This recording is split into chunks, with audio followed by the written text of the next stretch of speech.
Bienvenue chez We Love Belgian Brands, le premier podcast qui tend le micro aux acteurs de la mode belge.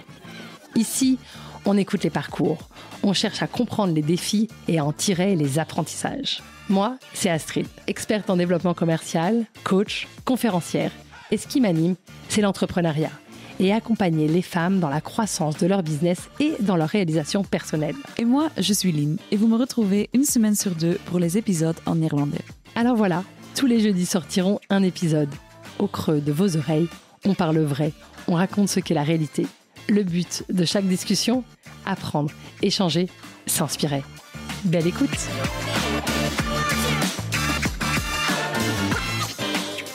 Il n'y a pas de doute, dans le secteur de la mode, il faut désormais maîtriser le digital pour réussir.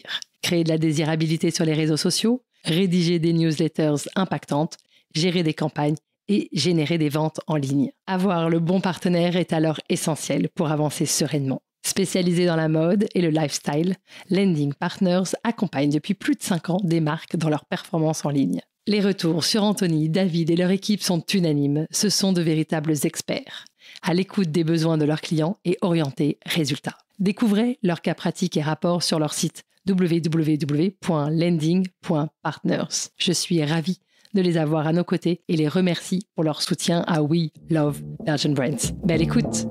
Bonjour à tous! Dans le paysage de la mode belge, et ce depuis 1987, il y a une valeur sûre, Rue Blanche. Fondée par Madame Regout en hommage à la rue où elle s'est installée, la marque à ses débuts s'est démarquée grâce à ses jerseys. Aujourd'hui, Rue Blanche propose des collections complètes avec toujours et encore une attention toute particulière portée à la qualité et l'intemporalité de ses modèles. Depuis 2017, Aude et Astrid, les filles de Marie-Chantal Regout, la fondatrice, écrivent un nouveau chapitre pour Rue Blanche. Le monde de la mode a tant évolué depuis 1987 et depuis 2017 aussi d'ailleurs. Et je suis donc ravie d'en apprendre plus sur Rue Blanche, une vraie référence. Une marque aujourd'hui riche de son héritage, mais aussi riche de l'élan de modernité apporté par ce duo de sœurs, aussi complémentaires qu'inséparables. Bonjour Aude, bonjour Astrid. Bonjour Astrid.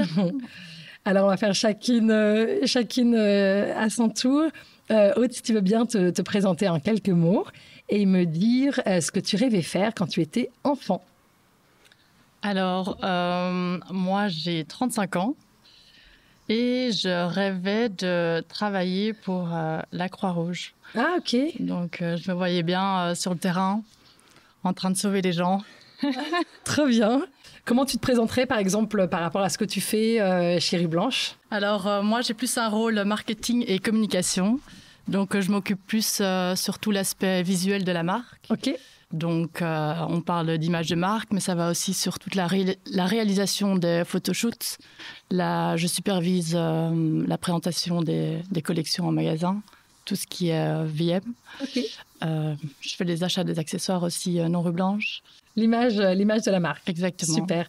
Et toi, Astrid, est-ce que tu peux te présenter en quelques mots et nous dire ce que tu rêvais faire quand tu étais enfant ? Qu'est-ce que je rêvais de faire quand j'étais petite ? Alors, rien à voir. Je voulais être ostéopathe pour chevaux. Ah, génial !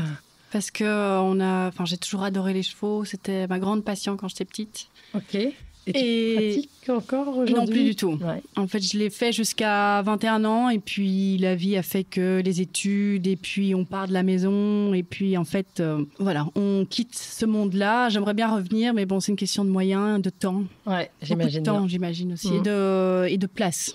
Ouais. Parce que là, je vis en ville et c'est juste pas possible. Ouais, non.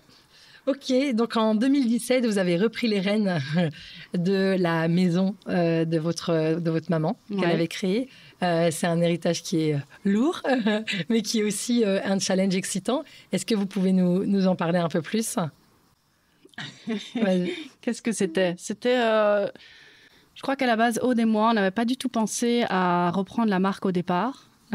C'était plus une demande qui a été faite de notre mère, qui l'a mis sur la table, parce qu'elle sentait qu'il y avait des choses qui changeaient au sein de la société et qu'il y avait des choses qui devaient changer, mais qu'elle sentait qu'elle n'avait pas les capacités pour le faire. Mm-hmm.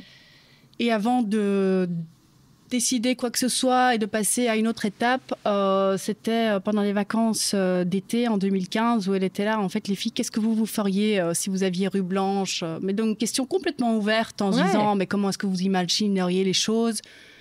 pense qu'Aude et moi, on s'est dit, on va répondre comme si on lui donne des trucs pour donner des nouvelles idées. Et puis finalement, à la fin de la discussion, elle l'a justement, je voulais vous demander, est-ce que ça vous intéresse de reprendre la marque? Vous aviez quel âge à cette époque-là? 27 et 28. Ouais, quelque chose comme ça. Ouais. Ok. Mais je pense aussi que là où on s'est dit ce serait intéressant de reprendre, c'est que tout d'un coup, je pense que notre mère a mentionné le fait qu'elle voulait peut-être revendre la marque. Et là, on s'est dit oui, mais non, tu peux pas faire ça. Ah ouais. Et donc du coup, là, ça nous a fait réfléchir en disant mais pourquoi pas finalement. Surtout on que a la deux profils super complémentaires, on s'entend bien et on s'est dit oui. Vous avez encore d'autres frères et sœurs? On a un grand frère. Ah chouette. Ouais. Ok. Et c'est quoi la répartition des rôles? Donc toi, tu as expliqué, Aude, que tu étais vraiment en charge de l'image, du visuel, des lookbooks. Et toi, Astrid, qu'est-ce que tu as sous... Moi, j'ai toute la partie qui est plus gestion, chiffres, marketing, dans le sens plus marketing, mais genre chiffres. Donc, je suis celle qui aussi fait tous les achats pour les magasins. Donc, décider je décide avec Aude quelles sont les pièces qu'on aimerait bien mettre en magasin. Mais après ça, c'est moi qui décide sur les quantités en fonction des budgets. Et puis aussi, je vois avec l'équipe de production pour l'achat des tissus qui sont liés à tout ça. Je supervise aussi les ventes magasins. Alors, on a une retail manager qui s'occupe de la gestion quotidienne des boutiques. Mais je suis plus dans comment est-ce que les magasins vendent et... L'analyse stratégique exactement. du développement commercial. Super. Ouais, donc vous êtes deux profils hyper complémentaires. C'est chouette. C'est quoi les éléments qui vous a semblé important de mettre en place en 2017 quand vous êtes arrivés? Déjà, je crois qu'il fallait découvrir un peu dans quel univers on arrivait. Je crois que les 6 premiers mois, je crois qu'il fallait juste vivre un peu ce que c'était. Et puis, de petit à petit, commencer à mettre des éléments en place. On était très jeunes, donc d'un côté aussi, on se disait, est-ce que... Peut-être de se dire, est-ce que j'ai l'importance ou est-ce que je peux vraiment faire ce genre de truc-là en étant jeune? Mais en même temps, je pense que juste la jeunesse amenait quelque chose de nouveau aussi dans tout ça, dans cette manière de penser. Est-ce que tu as des exemples concrets de justement... Mais parce que aussi, cette boîte, ça faisait des années qu'elle travaillait exactement de la même manière. Et je pense qu'aussi avec l'arrivée de Aude, c'est elle qui a lancé tout le site Internet, par exemple, le webshop, qu'il n'y avait pas du tout. Et donc, c'est arrivé de l'Internet, de vendre en ligne. C'était assez nouveau, en 2017. Aujourd'hui, on se dit, mais évidemment, tout le monde a ça. Mais avant, c'était pas tout le monde a ça. C'était un peu encore le développement. C'était encore le stade où certaines boîtes étaient là. Ouais, mais je suis pas sûre que j'ai envie de lancer un webshop. C'est un nouveau truc, mais... Ça va être concurrent aux boutiques multimarques. Je me souviens, c'était comme on avait un peu honte, on était un peu gênés quand une marque avait son site Internet par rapport aux revendeurs. On pensait que ça serait le diable, en fait. Même nos propres boutiques voyaient le online comme tu dis, le diable, alors que... Oui, on voit aujourd'hui, elles sont là, mais en fait, c'est un outil génial. Les clientes sont beaucoup plus informées quand elles rentrent en boutique, mais elles disent c'est grâce aux newsletters et au site Internet que, justement, elles rentrent. Parce que ça leur a donné envie. C'est chouette. Donc, en 2017, il y a l'arrivée, en effet, de la digitalisation de Rue Blanche, un site Internet. Et ça a été un projet pour toi, Aude? Effectivement. Donc, il faut savoir qu'au début, moi, j'étais arrivée d'abord, après mes études, j'ai tout de suite rejoint Rue Blanche à mi-temps pour mettre justement les différents outils de communication en place et pour mettre aussi toute la boutique en ligne en place. Ouais, c'est un gros... Mais sachant qu'à l'époque, il n'y avait pas ces plateformes d'e-commerce. Donc avant, nous, on travaillait vraiment avec une grosse société flamande qui venait... chez Rue Blanche et qui mettait de A à Z tout en place, qui codait évidemment tout le site Internet. Tu n'as pas des propositions de thèmes qui aujourd'hui, tu achètes ton thème, tu choisis. Vous êtes sur Shopify aujourd'hui. Oui, exactement. Et donc, et donc, nous, on a lancé notre propre site Internet qui a pris des plombs. Et puis, il n'y avait que des problèmes. Et puis, finalement, c'est notre cousin qui est venu vers moi en disant « Mais attends, pourquoi tu ne fais pas Shopify ?» Je suis là « Mais c'est quoi Shopify ?» C'était tous les débuts de Shopify. Oui, bien sûr. Et puis, tu es là « mais tu vas peut-être perdre cet investissement qu'on a fait pour le site en ligne, mais ça ne sera que du bénéfice une fois que tu utiliseras cette plateforme. » Et c'est vrai qu'on n'a plus jamais eu de soucis après. Et c'est quoi aujourd'hui donc, du coup, il y a un site commerçant, comme évidemment toutes les marques ont dû faire. Donc, vous êtes aujourd'hui avec une distribution qui est retail, vos propres boutiques. Combien de magasins, Astrid ? On en a 8. 8 et un webshop. C'est ça. Et les 8 sont situés? On a Knock, Bruges, Gand, Anvers. Il y a Brascade. Il y a la rue Jean Stas, donc c'est dans le quartier Louise, Verchasseur, et puis encore un à Louvain. Génial. Et après, il y a aussi un développement B2B, le wholesale. Oui, qui est principalement, je dirais, donc on a un agent qui fait l'international, mais on va dire que nos clients principaux sont les Pays-Bas. Ok, c'est vraiment super. dans le... Pendant des années, on était un peu partout, plic-ploc, mais je crois que ces dernières années, avec le Covid, avec l'inflation et tout ça, il y en a quand même pas mal qui sont tombés aussi. Je crois qu'il y a une réalité des choses dans le business qui fait que c'est difficile probablement pour toutes les marques de mode, et je crois que ça doit être encore plus difficile pour ceux qui ont que de la boutique. Ouais, parce qu'au niveau des marges, ils font qu'une seule fois la marge, alors que certaines marques peuvent faire parfois 2 fois la marge. Et je pense que pour les boutiques, c'est très, très difficile. Ouais, et aujourd'hui, les 8 boutiques, c'est vrai que c'est beau, 8 boutiques, ça représente la majorité de votre chiffre d'affaires? Oui, ça c'est vraiment, je dis, c'est quoi c'est 80% de notre chiffre d'affaires. Au niveau du développement commercial, Astrid, le online, qu'est-ce que ça représente pour vous? Le online aujourd'hui va très bien, donc ça représente 10% de notre chiffre d'affaires. Mais on vient de très loin. Comme on disait là en 2017, de lancer... c'est pas parce qu'on lance un online que tout d'un coup ça décolle. On a mis quand même plusieurs saisons à essayer de trouver les boutons pour se dire ok, il faut faire un shoot comme ça, il faut présenter les articles comme ça, pour que les gens soient réceptifs finalement à ce type d'outils. Mais évidemment, tout a décollé avec le Covid. Ça, c'est sûr que ça nous a fort aidé parce que les clientes on a la chance d'avoir une clientèle qui est très fidèle à nos boutiques. Et donc, elle a pu quand même se rabattre sur le online. Surtout qu'on est très consciente, malgré qu'on vise une clientèle qui est 35+, on est consciente que celle qui vient acheter est quand même dans la cinquantaine.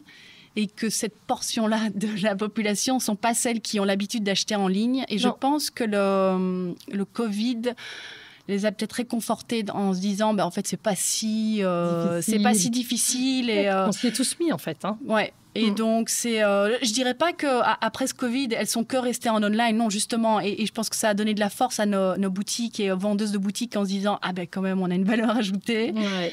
Parce qu'après ça, il y a tout le service, il y a cet échange. Ouais. Mais on va dire que le online nous a aidés à booster cette visibilité. Je crois que les gens se sont habitués à se dire si je cherche une information, je vais sur Internet. Ouais. Si je veux savoir à quoi ressemble la collection, je vais aussi sur Internet, je vois elle voit tout. Donc, c'est vraiment un outil... d'information. C'est comme tu le dis, elles arrivent informées en boutique, elles connaissent, elles ont vu, elles savent ce que vous avez décliné en quelle couleur. Donc, ça vient en fait nourrir la connaissance de la marque, en fait. Ouais. Et aussi, à l'international, le online aide énormément. Parce que s'il n'y a pas de boutique dans le coin, on peut toujours commander en ligne et acheter. C'est vrai. Et du coup, pour le développement du online, vous travaillez avec Lending Partners. Ouais. Qu'est-ce qu'ils mettent en place? Dans quoi ils vous aident? C'est quoi? C'est les newsletters? C'est des automations? C'est tout l'aspect plus communication. Parce que pendant des années, on a essayé nous-mêmes de faire la communication avec les réseaux sociaux et tout ça. Et puis après ça devient comme ces dernières années, tout s'est vachement développé. Et j'ai l'impression que c'est des genres des DJ derrière. Je crois que je comprends même rien quand ils me disent ces trucs parfois. Heureusement, c'est Aude qui gère tout, mais avec eux. Mais ça change, ça évolue très vite. Ça change beaucoup, ça va très vite. Et du coup, c'est un partenariat qui vous a permis de gagner en nombre de followers, en nombre de visiteurs sur le site. Et ça nous a permis aussi de nous focaliser sur vraiment le rôle que nous, on avait. C'est la création de contenu. Après ça, eux gèrent sur la meilleure manière de développer et d'émettre ce contenu à la bonne cible. Et donc ça, c'était... de savoir... Parce qu'on a essayé nous-mêmes, ça n'a pas fonctionné. Et que quand on travaille avec eux, il y avait une grosse différence. Quoi. Ouais, ils savent ce qu'ils font, évidemment. C'est l'intérêt. Super intéressant. C'est quoi, pour toi, Astrid, les moments clés de la marque? C'est une bonne question. Je pense que... Bon, déjà, avec Aude, on était là, on a toujours été là pour la marque. Ouais. Il y a sûrement eu beaucoup de moments clés avant qu'on arrive, mais je pense que la marque, depuis le début, a toujours bien fonctionné. Et ça avait... D'ailleurs, c'était énorme au Japon. Pendant tout un moment, il y avait même des royalties et tout ça au Japon. Il y avait des magasins, des corners.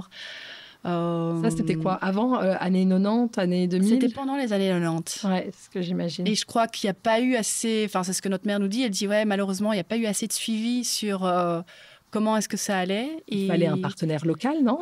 Ils avaient un partenaire local, mais après ça, il faut aussi suivre au niveau... Enfin, à la maison mère, quoi. De se dire, bon, ben voilà, en fait, c'est un vrai investissement. Il faut faire un effort, analyser et toutes ces choses-là. Limite avoir des Japonais en interne qui savent... Peut-être, ça, qui sait. Mais je crois que ça, c'était un gros truc pour Rue Blanche. Et pendant longtemps, enfin, Rue Blanche a ouvert énormément de boutiques. Je crois que ça arrivait jusqu'à presque 12, 15... non, pas 15, 12. Non. Là, je te parle de Rue Blanche aussi en Belgique. Ouais. On avait une boutique aussi à Paris. Ah, waouh! Où ça, à Paris? C'était rue Pré-aux-Clercs, donc c'est près du Bon Marché. Ouais, 6e. Votre arrivée, évidemment. Bon, évidemment, ça y est, notre arrivée, mais... Du coup, votre maman, elle a réussi à lâcher en 2017. Ça a pris combien de temps, le passage de témoin? Elle n'a jamais lâché. Non. Elle est encore plus motivée quand on est arrivé. Donc, mais j'imagine que ça doit être aussi formidable d'avoir ces filles qui arrivent, d'avoir cet élan de jeunesse. Je peux imaginer que ça doit être super chouette en tant que maman. Elle est encore là au quotidien? Ah oui, c'est elle qui dessine encore la moitié de la collection. Ah, c'est hyper intéressant. Toute la maille. Encore maintenant? Ouais. Ok. Et combien de personnes travaillent pour Rue Blanche aujourd'hui? On est 10 au bureau. Ok. Et les 8 boutiques. Et puis il y a les 8 boutiques. Ok. Donc on a une petite trentaine. Ouais, ça reste quand même une belle société en Belgique. Ouais. Super. Est-ce qu'il y a d'autres moments clés, d'autres auxquels vous pensez? On a fêté nos 30 ans il y a... Quand on est arrivé. Bah ouais, c'est ça. Et puis il y a eu le Covid. Dans quelques années, 40 ans. Ouais, faut en pas l'oublier 2027. déjà. Ouais. Je crois que le Covid aussi nous a fort aidés. Parce que, en fait, quand nous, on a repris la boîte, c'était pas si simple parce qu'en fait, la société n'allait pas bien. Et donc, il y avait des choses qui avaient à changer. Et donc, ça nous incombait de trouver un peu où est-ce que ça n'allait pas. Et c'est pas comme si on trouve tout de suite la solution pour que ça fonctionne. Ça vous a laissé un temps de... Ouais, et à un moment, on a même essayé de chercher des investisseurs, mais c'était pas intéressant. Et non, ça a été très, très, très, très chaud. Et puis, en fait, il y a eu le Covid. Et là, c'était un grand point d'interrogation. Explosion en l'air. On s'était dit, ouf, ça va retomber où ça? Et en fait, le Covid nous a sauvés parce que grâce à ça, on a pu avoir un Corona Loan qui nous a permis, en fait, de développer les projets que Aude et moi, on avait vraiment envie de faire derrière la marque, qu'on ne pouvait pas faire avant parce qu'on n'avait pas les moyens de le faire. Et donc, c'était le développement du web avec derrière tout le marketing à faire derrière, ce qu'on ne faisait pas parce que voilà, on n'avait pas les moyens. C'était de développer tout le wholesale. C'était, et rien que tout ça, eh bien, on le voyait déjà après un an que ça commençait à payer. Quoi. On était sur la bonne voie. Et... En termes, tu veux dire d'image, de visuel, de choses que vous mettiez en place pour être plus présent sur les réseaux et sur le online? Ouais. Il y avait, mais même au niveau business, de comment on voyait les choses, on le savait très bien qu'on ne pouvait pas continuer à travailler comme ça, mais on était forcés parce que aussi pour pouvoir développer quelque chose, c'est un investissement. Il faut mettre de l'argent dedans. Ouais. Et qu'est-ce qui ne fonctionnait plus? J'arrive pas à comprendre. Le développement B2B qui était difficile? Non, le B2B était en train de descendre. D'accord. On savait qu'on devait développer le online. Mais pour développer le online, il faut mettre un investissement marketing dedans. Il y a tout l'aspect, OK, je fais des photos pour faire mon online. Site, Et tout ça, je décide de faire de la promotion. Mais cette promotion, c'est de l'argent, c'est de la publicité qu'on paye. Ouais. Et pour ça, la publicité, et puis il y a aussi landing finalement à payer. Tous ces frais-là sont des choses qu'on ne pouvait pas se permettre avant. Parce qu'on n'avait pas les moyens, parce que la société était on était, comment t'appelles ça, en déficit, enfin ça allait pas du tout, on était en rouge, les ventes allaient pas bien, et puis il y a eu un moment aussi, notre styliste, donc à la base il y a deux stylistes, il y a Céline Collard, il y avait notre mère, et puis il y a Céline Collard qui après quelques années, ça faisait au moins 7 ans qu'elle qu'elle était là, elle avait eu un fils et je pense qu'elle avait besoin aussi de se retrouver. Et puis ça allait... Au départ, Céline, elle faisait vraiment toute la collection. Donc, je crois que c'était un peu trop. Et donc, elle a décidé de lâcher. Et donc, on a dû trouver une nouvelle styliste. Et d'avoir une nouvelle styliste, je crois que ça a été un peu difficile d'avoir quelqu'un, finalement, qui trouvait le style de la marque. Et elle a fait des très, très belles pièces. Mais il y a encore certaines parties où, c'était difficile. Il fallait se retrouver. Et je crois qu'on a fait 3 saisons avec elle. Et je crois que c'est la combinaison du business qui n'allait pas bien. Et puis, de cette nouvelle personne qui amène une nouvelle identité. Même si c'était pas très loin, mais c'est quand même quelque chose de nouveau. Ça matchait pas du tout. Et finalement... Comment vous êtes sortis de ça? Comment est-ce qu'on s'est sortis de là? Ouais. En fait, cette fille a décidé de quitter parce qu'elle voulait partir en Angleterre. Et donc, on était de nouveau sans styliste. On était là, zut, qu'est-ce qu'on va faire? Ouais. Et heureusement, on est retourné chez Céline. Et on a dit, écoute Céline, est-ce que ça t'intéresse de quand même revenir? Mais cette fois-ci, tu fais que la moitié de la collection. L'autre moitié, ce sera notre mère qui va refaire, qui allait faire les pulls. Et elle devait que s'occuper du chêne et trame.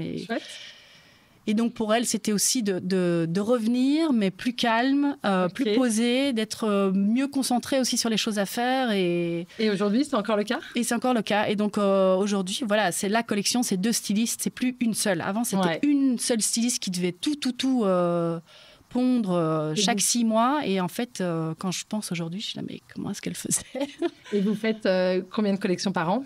On fait 2 collections par an. Okay. On fait 2 collections, mais dans chaque collection, on split un petit bout qui est, par exemple, très été ou très hiver pour ramener un peu de fraîcheur dans les boutiques un peu plus tard. Et j'imagine que dans les collections, il y a une large partie qui peut être un peu des pièces signatures, des modèles qui reviennent. Et ça, c'est un gros pourcentage où vous avez justement l'impression de revenir régulièrement sur des nouveaux modèles? Non, justement, on essaye d'écouter quand même vachement notre cliente. Il y a des workshops qui sont faits. Donc, il y a d'abord chaque présentation de collection. Donc, les stylistes, c'est les stylistes qui présentent à Aude, à moi, à nos agents, à deux gérantes de boutiques, des grosses boutiques. Il y en a une d'Anvers et une de Bruxelles, qui sont 2 clientèles complètement différentes. Ouais. Et donc, les stylistes présentent la collection en disant, voilà, on a imaginé ça. Et en fait, on discute hyper produit en se disant, OK, donc par rapport à cette collection-là, je pense qu'il y a d'office trop de pièces. On ne peut pas tout vendre, on ne peut pas tout produire parce qu'il y a des minimums de quantité, que ce soit au niveau des tissus, que ce soit au niveau chez les fabricants aussi. Et donc, il faut toujours avoir cette bonne balance entre je veux de l'image, je veux du basique, je veux aussi amener de la nouveauté, qu'est-ce qui est caractéristique de cette saison-ci. Et donc, en fait, on a cette grosse discussion, c'est hyper intéressant, cette grosse discussion avec toutes les différentes personnes qui... que ce soit donc B2B, B2C, online, images. Et donc, c'est toutes ces personnes qui se regroupent et tout ensemble, on est un peu toutes, genre les femmes rue Blanche. Ouais. En plus, il y a tous des âges différents. Ouais. Et de se dire, OK, quelle est la meilleure collection qu'on va présenter pour le B2B, pour le B2C? Et c'est après ça que, par exemple, moi, je fais aussi les achats pour les boutiques. C'est basé sur les commentaires aussi des autres. Et les agents, tu disais donc une femme aux Pays-Bas. Ouais. Quelqu'un d'autre encore? Non, ça pour le moment, c'est que... OK. Non, mais c'est super d'écouter aussi le marché multimarque, d'écouter les femmes des boutiques, des magasins, qui est ce dialogue, cet échange-là entre créativité et réalité terrain. Et c'est à partir de là, donc tu disais, que vous faites les achats et que vous lancez en fait la collection, les prototypes. Et donc, Exactement. Et donc ça, c'est déjà un premier écho qu'on a donc de la partie vente. Et surtout des vendeuses aussi qui disent, basé sur les collections précédentes, mais elles viennent avec des commentaires pertinents. Et parfois, ça peut être un petit commentaire. C'est juste, il faut faire attention, juste l'ouverture de bras, que ce soit pas trop profond. Il faut faire attention aussi que... on a des femmes qui sont un peu plus âgées. Donc parfois, elles n'ont pas les bras hyper minces non plus. Donc il faut voir ça aussi. Puis d'imaginer aussi, elles sont là, j'ai des femmes peut-être avec plus de poitrine qui viennent, est-ce que on a des modèles pour elles, il manque de ça, ou bien ça c'est bien, il faut peut-être développer plus de ça. Et donc on a du feedback avant que la collection soit lancée, Et puis bien plus tard dans la saison, quand la saison a commencé, même par après, on redemande aux boutiques de demander, OK, mais alors en fait, sur cette collection-ci, pourquoi est-ce que ça a bien marché ? Génial. Ça peut être une question de prix, de tissu, de couleur, de fitting, il y a plein de raisons différentes. Mais c'est d'essayer à chaque fois s'améliorer. Donc, on revient toujours à qu'est-ce que la clientèle en pense, qu'est-ce qu'elle veut. Donc, on a une idée de ce qu'elle veut. Mais en même temps, il faut pouvoir ramener de la nouveauté, puisque c'est un peu ça, ce qui est sympa. C'est quand tu rentres dans une boutique avec la nouvelle collection, tu es là, qu'est-ce qu'il y a de nouveau ? Oui, bien sûr. Qu'est-ce qui va me surprendre ? Vous allez en boutique aussi régulièrement, sentir un peu ce qui s'y passe ? Ouais, on va aussi en boutique. Moi, je trouve que j'y vais pas assez souvent, mais on devrait... c'est un chouette exercice, en effet, de sentir c'est qui la cliente, comment elle look, comment elle fait les silhouettes, qu'est-ce qu'elle porte. Mais on est là aux ventes privées. Aude et moi, on est surtout là aux ventes privées. On fait des ventes privées aussi. Et ça dure 4 jours. Et là, on voit beaucoup de clients, de silhouettes. C'est génial. Super intéressant. Quel conseil vous donneriez à quelqu'un qui souhaite se lancer dans la mode ? Oui, beaucoup de courage. Mais surtout, bien s'entourer. Oui, c'est bien dit. Bien s'entourer. Et il vaut mieux pas trop savoir les choses. Parce que quand on regarde en arrière, on se dit « Ouf, heureusement que je savais pas. Ouais, » Sinon, j'aurais jamais sauté. Mais je crois qu'il faut le faire. Parce que sinon, on regrette. C'est dommage. Ouais. Mais... Chouette. Du courage. Non, tu as raison. Ouais. C'est bien dit. Avec ce podcast, on parle de mode belge. Qu'est-ce que ça signifie pour toi, Astrid, et pour toi, Aude ? Est-ce que tu as des mots-clés que tu voudrais partager sur la mode belge ? Moi, la mode belge, je la vois comme une mode assez innovante et ouverte d'esprit.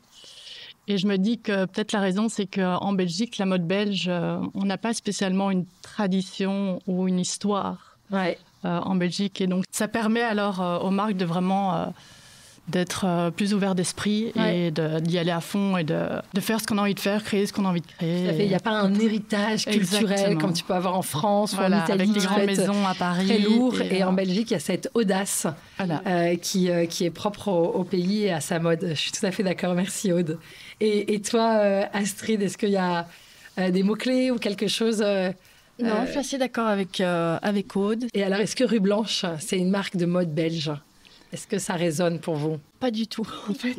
J'adore, non ? Parce que je pense que depuis toujours, notre mère a dit « Ouais, non, mais Rue Blanche, il faut que ce soit international. » Je pense qu'il y a toujours eu ce côté de vouloir être plus grand que juste la Belgique et de ne pas se limiter qu'à la Belgique. Et donc, finalement, on est fiers d'être belge, mais on ne se définit pas spécialement comme de la mode belge. Okay. Mais on est fiers de dire qu'on vient de la Belgique, mais c'est pas spécialement un style belge. Non, et d'ailleurs, c'est un vrai critère à l'international, d'être une marque de mode belge. Ouais. C'est un critère de sérieux, c'est un critère d'audace, comme on a dit, un critère de qualité, d'exigence. Je pense que c'est chouette à l'international de se développer en disant on est une marque de mode belge. Et du coup, c'est quoi l'international aujourd'hui ? On parlait du Japon dans les années 90. On sait que c'est plus compliqué. Non, et puis l'international, ça reste plus compliqué, honnêtement, aujourd'hui, plus que jamais. Les Pays-Bas, c'est une vraie présence historique qui est toujours là. Est-ce qu'il y a d'autres ambitions internationales ? Il y a beaucoup d'ambitions internationales. On aimerait bien développer le B2B, mais c'est... C'est quoi, des agents, des partenaires, des distributeurs ? Oui, on aimerait bien trouver un agent pour tout ce qui est les pays germanophones. Donc, on parle des Dash, mais c'est Allemagne, Autriche, Suisse. Exactement. Et puis là, maintenant, on va essayer aussi les États-Unis. Okay. Parce qu'en fait, on a une très belle cliente qui est à New York. Et depuis qu'elle a Rue Blanche, ça fait déjà quelques saisons, ça fait presque 3-4 ans qu'elle a, même plus, avant le Covid et tout ça. Donc, elle a Rue Blanche depuis un certain temps. Et on remarque qu'il y a beaucoup de clientes qui viennent nous poser la question de savoir si on livre jusqu'aux États-Unis. Okay, parce que pour le moment, on n'est que européens, en fait. Et donc, on se dit, en fait, allons-y. On va essayer. En plus, on a le site Internet qui est là. Pourquoi se limiter et essayer ça et puis aussi d'y aller pour faire un salon, pourquoi pas. C'est une bonne manière de tester un marché. Vous avez déjà fait un salon aux États-Unis ? Non, pas encore. Ok, super. Donc ce serait... Next challenge. Vous pensez quoi ? New York, Los Angeles ? New York, à mon avis, Ouais. Ok, je pense en effet que c'est assez excitant, en tout cas comme destination et comme marché. C'est si grand, on se dit qu'il y a probablement un potentiel réel, quoi. Exactement. Ok, cool. Donc, je crois qu'il y a des taxes, je crois qu'après toute cette problématique-là, mais ce que j'ai toujours compris du marché américain, c'est qu'ils étaient aussi prêts à payer plus cher parce que c'est une marque européenne et qu'ils peuvent être tout à fait friands. Oui, comme on l'a vu aussi avec les Japonais, qui sont plus là maintenant parce que je crois que pour eux c'est plus difficile d'importer, mais en effet, je pense qu'il y a, voilà, on a des vibes américaines qui nous viennent et on se dit il faut aller titiller il y a des signaux qui sont au vert. Ouais, exactement. Okay, cool. Donc je pense que les taxes c'est juste un mini problème, je pense. Ah mais bien sûr, et puis tout se solutionne, il faut juste connaître les et puis j'aime bien comme tu l'as dit, en fait, il y a une rencontre, il y a un marché qui a été testé par une boutique existante et parfois c'est ça un signal déjà intéressant en fait. C'est d'aller voir de manière un peu organique qu'est-ce qui se passe et de faire confiance en effet aux rencontres qui nous sont amenées sur le chemin, quoi. Cool, super chouette. Est-ce que vous voulez profiter de ce micro pour partager encore quelque chose de votre histoire, de la marque? Souvent, on a l'impression que peut-être que de temps en temps, le feedback qu'on a, c'est que les gens ont l'impression que Rue Blanche, c'est une énorme société, alors qu'en fait, on est en une société hyper familiale. On est quand même petit, je dirais que, tu vois, 10 au bureau, on n'est pas tous full-time. C'est, voilà, donc de temps en temps, on reçoit parfois des questions de clients, que ce soit B2B ou B2C, et qui, nous, en tous les cas, on a l'impression qu'ils s'adressent à des grandes entreprises alors qu'on est là. Mais en fait, je suis une personne. Je suis la personne qui t'a envoyé le paquet en online.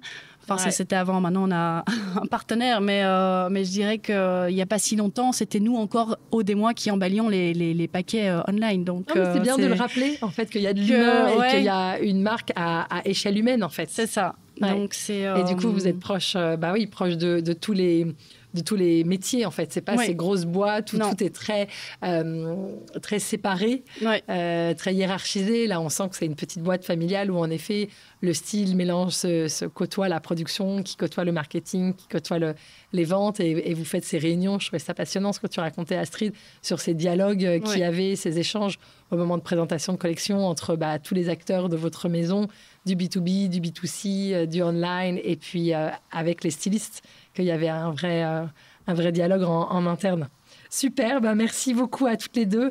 Ma dernière question, un peu signature du podcast, c'est dans le secteur de la mode belge, à qui vous pensez, en personne que vous trouvez inspirante et que vous souhaiteriez écouter à ce micro? Alors, je ne sais pas si c'est une personne, parce que je ne sais pas qui est derrière, mais moi, c'est Delvaux. C'est une super idée, mais qui chez Delvaux? Je connais pas bien. Enfin, je trouve que c'est une marque, justement, à l'international, trop belle.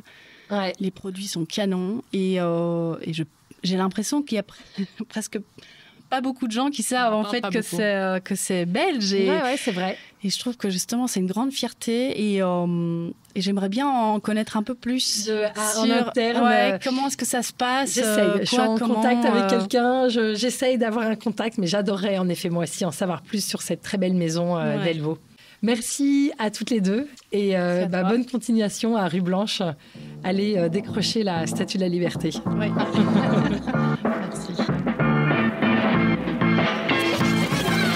Merci beaucoup d'avoir écouté cet épisode jusqu'au bout. J'espère qu'il vous a plu. Et si c'est le cas, je vous invite à le partager et à le noter de 5 étoiles. Ensemble, diffusons les histoires inspirantes et les conseils précieux des entrepreneurs qui constituent la mode belge. Et si vous voulez en savoir plus, rejoignez-nous sur Instagram, WeLoveBelgianBrands_podcast et aussi sur LinkedIn sous les pages Astrid.Lefebvre et Lindegram.